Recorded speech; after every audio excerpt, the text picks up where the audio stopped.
kali ini hadir menjumpai Anda di program acara Lebih Dekat.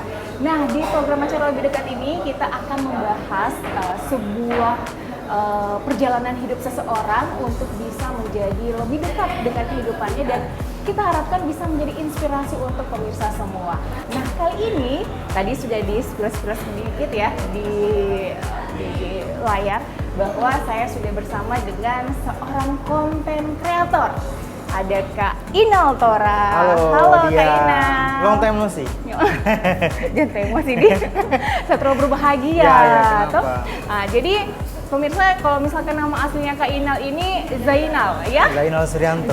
Zainal Suryanto. Kemudian nama kontennya ya, nama ininya Inal Tora yang kita kenal dengan Inal Tora. Nah, kenapa Kak Inal yang kami panggil di TVRI? Saya ingat sekali dulu, saya juga sempat kita ketemu, tapi dulu itu di studio TVRI. Awal-awalnya beliau menjadi seorang konten kreator dan kemudian melejit ya. Followersnya semakin bertambah dan saya ingat sekali waktu itu hal yang saya tanyakan apa yang membuat Kak Inal membuat konten kreator dan apa yang bisa diberikan kepada pemirsa. Dia bilang mulai saja dulu dan sekarang konsistensi itu masih terus berlanjut dan bisa kita lihat sekarang. Wes, keren sekali beliau ini, Masya Allah. Ya, Kak Inal, kalau misalkan sebelum kita bahas ini Kak Inal sebagai konten kreator ya, Kak Inal perlu mungkin kita ceritakan kepada pemirsa yang meskipun netizen sudah tahu semua siapa sih yang nggak kenal Inal begitu toh, tapi kan pasti ada sesuatu yang masih dirahasiakan gitu. Siapa tahu bisa dikulik di Lebih Dekat ini Kak Inal. Silakan. Sebenarnya kalau rahasia bukan rahasia, lebih ke ada yang berbeda dengan konten-konten yang sebelumnya. Kalau saya kan awalnya genrenya pertama komedi, karena basic kemarin stand up komedian.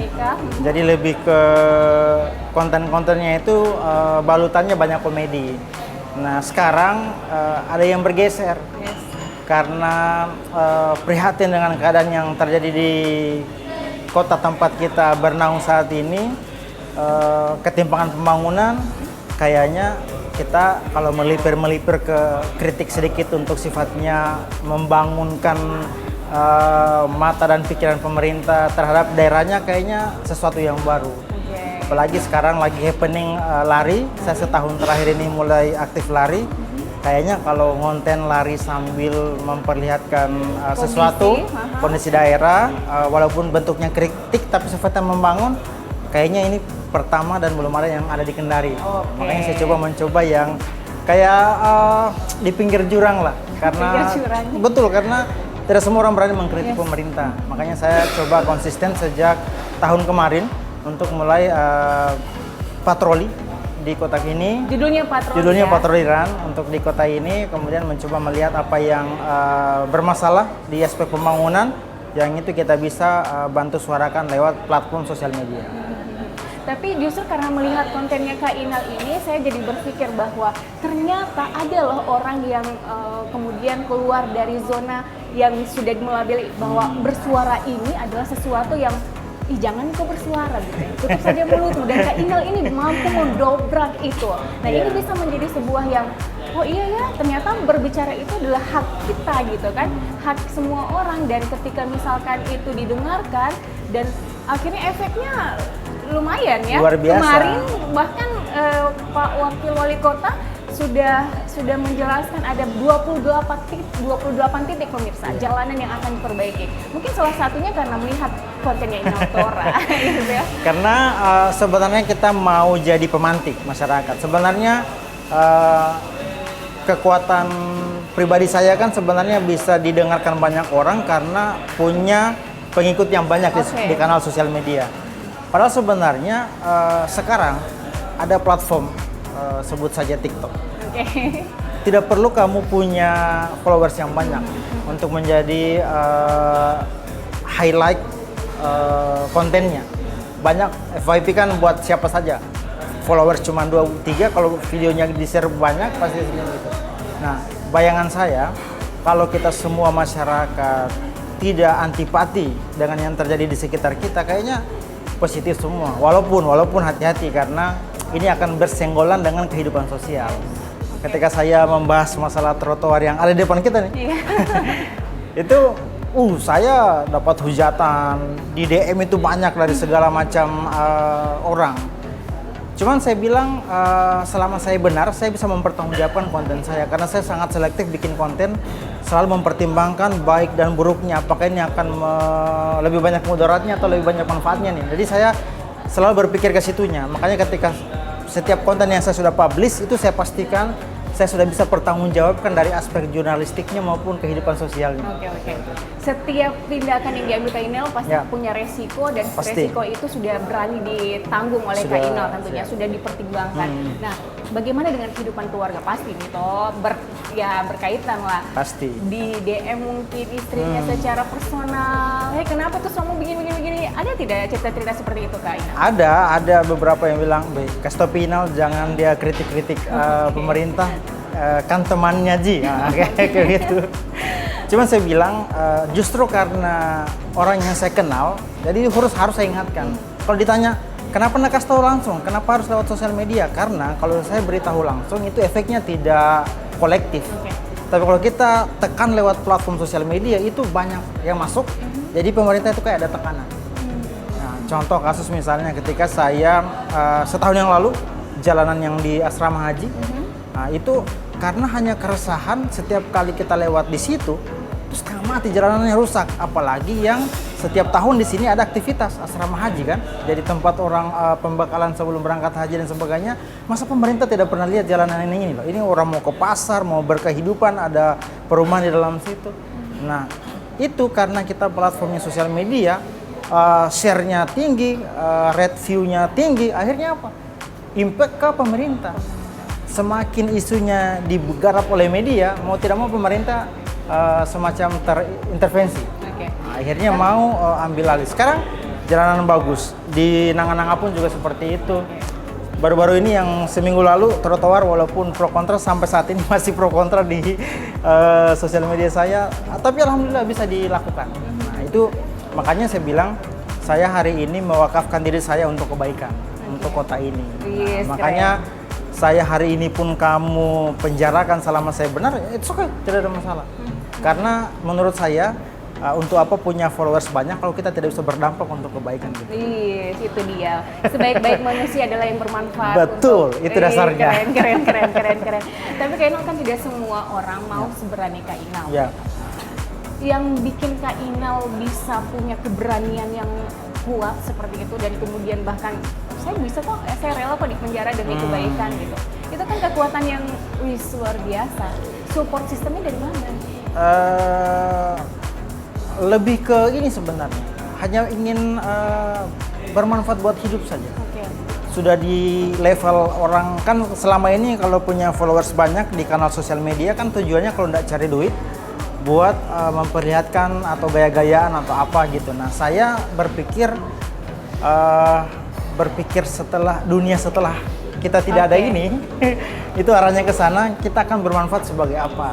Kita akan meninggalkan jejaknya apa? Makanya saya bilang kalau saya dikenal sebagai orang yang hanya konsumtif di sosial media, hedonisme misalnya, memperlihatkan sosialita yang padahal pun tidak sesuai dengan aslinya sebenarnya, saya ngapain?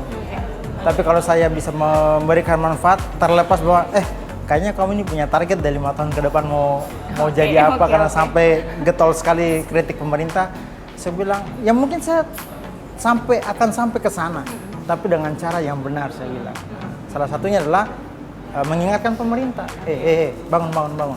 Kamu itu diamanahi rakyat menjabat untuk menuntaskan sebagai petugas rakyat.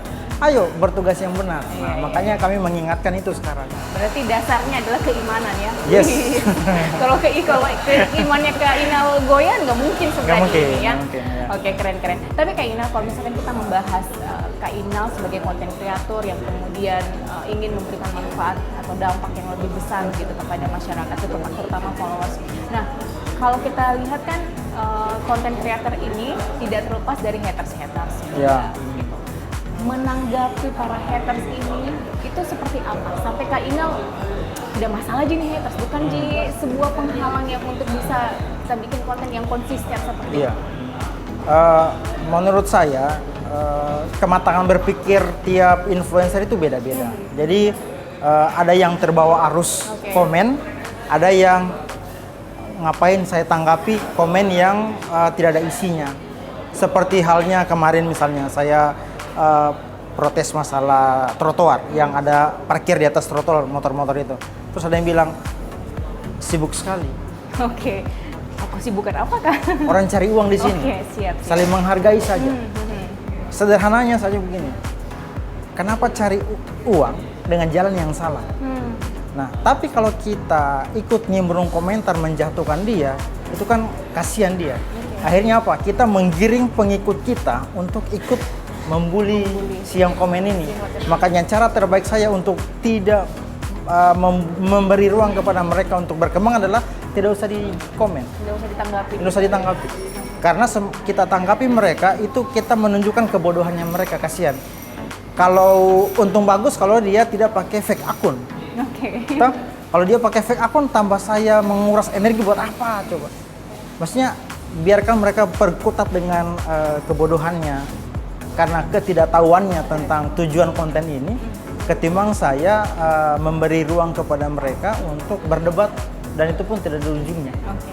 Makanya saya lebih pilih diam saja. Oke. Salut sama konsistensi Kak Inal yang membuat konten, dan kemudian saya jadi bertanya-tanya, ini Kak Inal mikirin tidak ya ide apa lagi, atau sudah ada tabungan ide, tabungan, oh besok bikin konten yang ini, besok mau kritik ini, besok mau patroli di sini, atau seperti apa? Ya, konsisten seperti itu. Selalu ada plan. Okay. Ada plan. Jadi saya kadang mempelajari kalau wali kota sebelumnya pernah punya kebijakan ini, kayaknya ada yang keliru deh. Kira-kira wali kota yang sekarang mau nggak merubah kebijakan yang ini? Misal ini nggak usah di-spill dulu lah ya. Ada yang mengganggu pikiran saya di sekitaran Kendari Bis tentang penggunaan badan jalan. Nah, itu mungkin akan saya bikinkan konten lagi. Bagaimana supaya ditata ulang sebenarnya ini kebijakannya siapa. Tapi sebelumnya kan saya riset dulu. Oke, wah ini berarti kontennya Kak Inal berkualitas karena ada riset terlebih dahulu. Saya tidak mau buat konten hanya modal bacot. Oke. Karena konsekuensinya orang akan mendapatkan celah banyak untuk mengkritik kita. Tapi kalau kita pakai riset, misalnya oh ini kayak kemarin Stadion Laki Dente, oh pernah ada proyek ini mangkrak sekian ratus juta, sekian miliar dan sebagainya. Jadi ketika kita berdebat dengan orang yang mengkritik kita punya ini silakan buka artikel berita ini. Jadi kita jelas dasarnya dari mana. Oke. Nah, tidak semua konten creator punya kekuatan seperti itu kayaknya. Melakukan riset, kemudian ya tentu banyak baca pasti. Ya, kita tahu di tingkat literasi kita ya Kak Inal ya. Sangat buruk, Sulawesi Tenggara.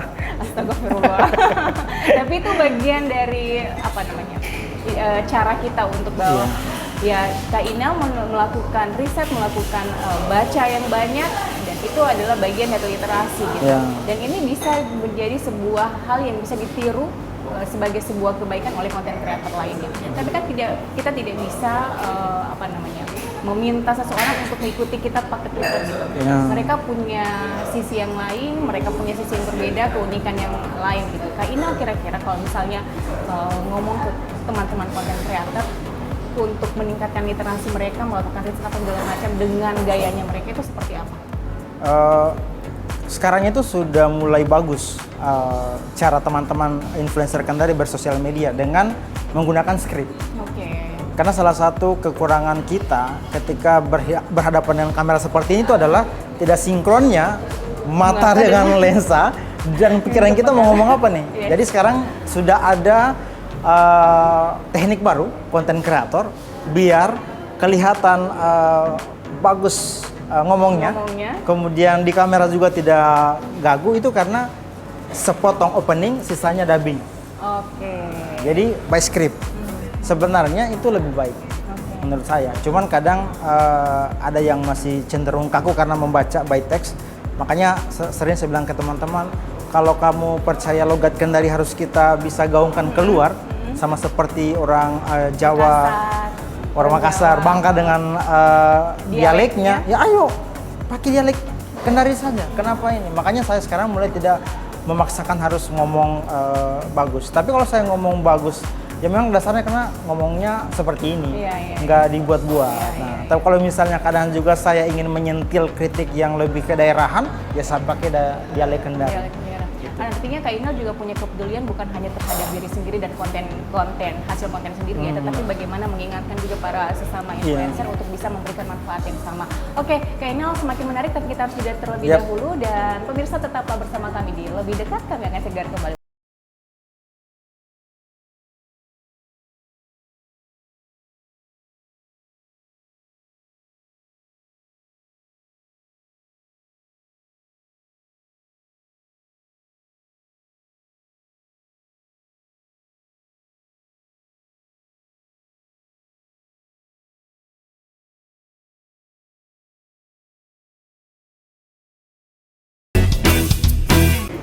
Kembali bersama kami di Lebih Dekat. Saya juga masih bersama Kak Inal. Kita masih membahas tentang bagaimana sih perjalanan Kak Inal ini sebagai konten kreator di Sulawesi Tenggara yang wow, bahkan kontennya itu sudah sampai di Muna, Pak. Ya, jadi kalau misalnya kita membahas tentang konten kreator ya Kak Inal, ya tentu ada naiknya, ada up-nya, ada down-nya gitu. Menghadapi para followers, kemudian menghadapi para haters, ini semua ada ya titik balik lah, apalah gitu ya. Kemudian kayaknya saya harus mengubah konten saya seperti ini, menjawab sesuai dengan kebutuhan yang sekarang apa sih gitu, supaya tetap berada di level atas nih, dalam tanda kutip ya Kak Inal. Itu perjalanan Kak Inal membangun mulai dari nol pasti ya, tidak ada yang mulai dari tiba-tiba langsung tinggi gitu. Itu seperti apa Kak Inal, bisa diceritakan? Sebenarnya konten kreator itu PR terbesarnya adalah konsistensi. Kita bicara konsistensi karena rata-rata kita ini kalau sudah di atas angin, kontennya disukai oleh followers, kecenderungan kita untuk cepat depresi itu luar biasa. Karena kita ditekan untuk bagaimana bikin konten terus. Nah, sebenarnya saya mulai mensiasati untuk tidak terlalu terbawa suasana viewer itu dari mengatur ritme kontennya. Saya tidak mesti mengupload setiap hari satu konten, tidak mesti. Kenapa? Karena itu sangat menguras waktu dan tenaga. Apalagi saya ya bukan hanya sebagai konten kreator. Bukan sebagai konten kreator, punya pekerjaan, kemudian saya juga kepala rumah tangga. Harus mengurus anak dan sebagainya. Nah, tantangan terbesarnya konten kreator yang sudah berumah tangga seperti kita ini bapak-bapak lah istilahnya, itu adalah mengatur waktu.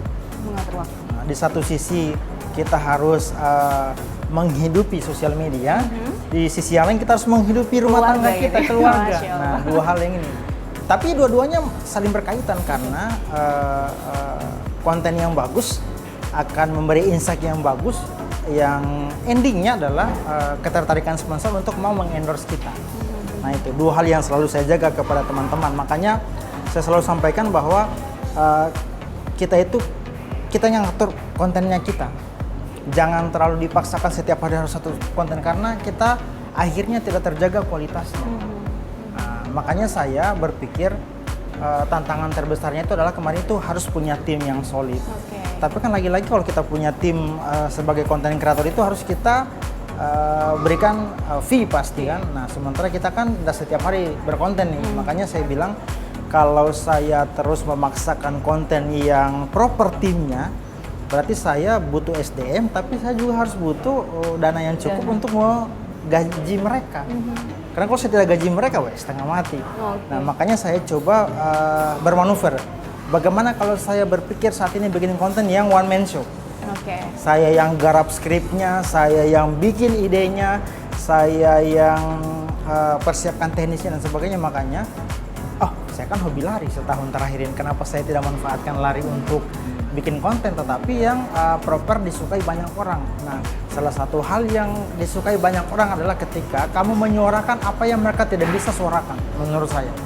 Salah satunya adalah melihat ketimpangan pembangunan di kota ini. Kalau begitu saya sambil lari saja deh. Toh kan cuman hanya modal handphone kayak begini kan. Nah, sehatnya dapat, kontennya dapat. Sambil mempelajari algoritma, kira-kira sebenarnya konten yang ini bagus atau tidak.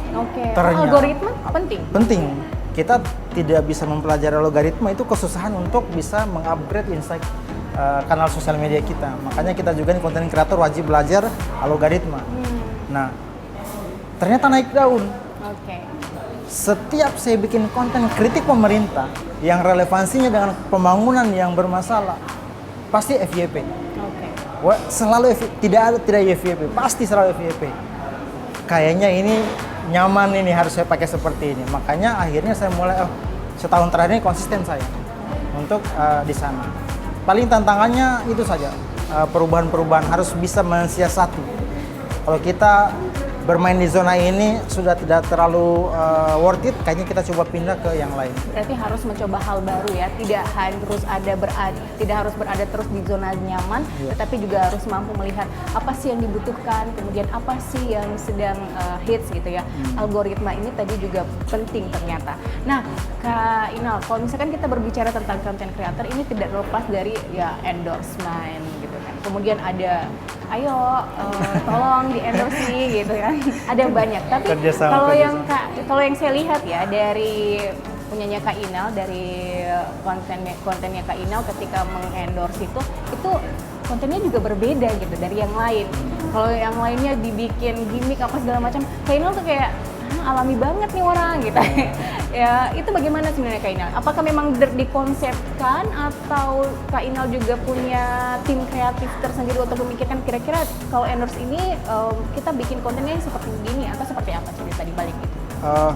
Kalau saya pribadi, pembeda dengan teman-teman yang lain, saya selalu memikirkan bagaimana market value dari produk yang dipercayakan kepada kita untuk dipublish ke kanal sosial media kita, itu jadi tanggung jawab saya. Sedikit ya, walaupun saya bukan marketing dalam tanda petik, tapi ketika orang menghabiskan budgetnya kepada Anda untuk dipercayakan meng-highlight produknya supaya bisa laku ke publik, itu harusnya kita sudah ada catatan moral sedikit untuk bertanggung jawab sama produk itu. Makanya itu yang selalu saya tekankan. Makanya saya mengurangi gimmick supaya pesannya langsung pada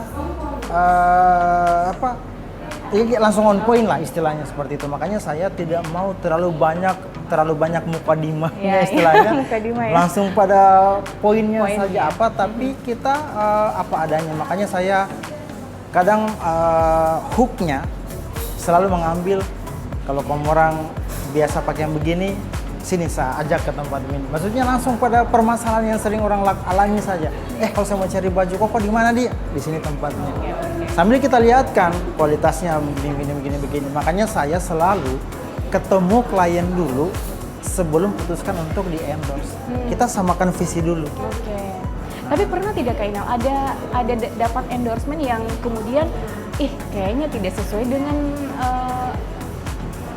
pribadiku ada gitu. Yang komplain gitu. Ada yang kayaknya tidak enak ini tapi harus saya bilang enak misalnya seperti itu ya. Nah, itu pernah dapat hal-hal yang seperti itu tidak? Dan kemudian bagaimana Tidak pernah. Oh, tidak pernah. Okay. Kenapa tidak pernah? Karena dari awal saya sudah minta ke mereka. Oke. Kita ketemu dulu. Oke. Jelaskan ke saya maunya apa. Kita brainstorming dan kita hasilkan ini kontennya. Saya draft dulu skripnya seperti apa, terus lihat. Nah, ini hasilnya seperti ini. Saya meminimalisir itu. Komplain di belakang. Oke. Berarti memang Kak Inal punya perencanaan yang matang gitu ya dari setiap kontennya. Harus ya. Harus. Jadi kalau perencanaan ini sebagai sesuatu yang paling utama di kontennya Kak Inal gitu. Karena itu akan memaksimalkan kita dalam berkonten. Ada rules-nya, timingnya pas. Karena misal saya kalau bikin konten di atas 2 menit itu view-nya kecil. Kenapa? Karena algoritma kita mengharuskan under 1 minute misalnya. Karena video yang 15 detik malah lebih well prepare view-nya ketimbang kita menghabiskan terlalu banyak pesan yang kita mau sampaikan. Nah, Kak Inal ya kalau kita tahu ya public speaking-nya Kak Inal sudah di atas rata-rata lah.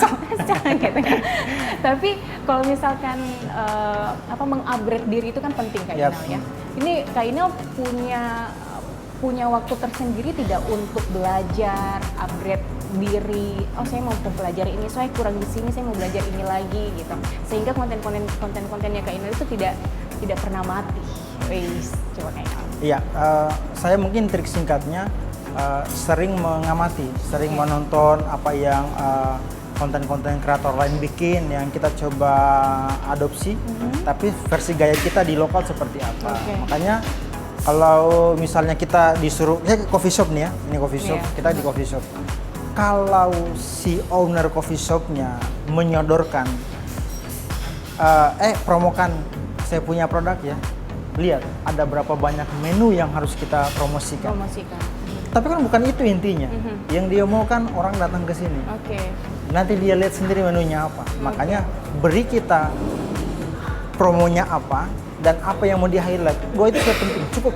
Sisanya paling saya ngasih footage hospitality ya, apa yang kamu tawarkan kepada customer gitu. Nah makanya orang penting riset dulu.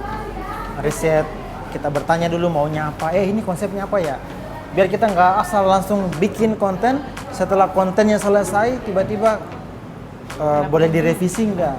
Nah, makanya saya mungkin adalah konten kreator yang merasa revisi itu sangat menyita waktu.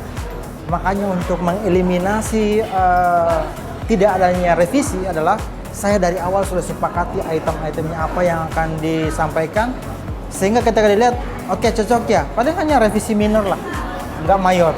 Kalau mayor itu menguras tenaga karena mesti retake ulang, waktu lagi yang terpakai. Baik, Kak Inal, ternyata waktu kita 30 menit ini tidak cukup untuk mengenal Kak Inal lebih dekat gitu ternyata ya.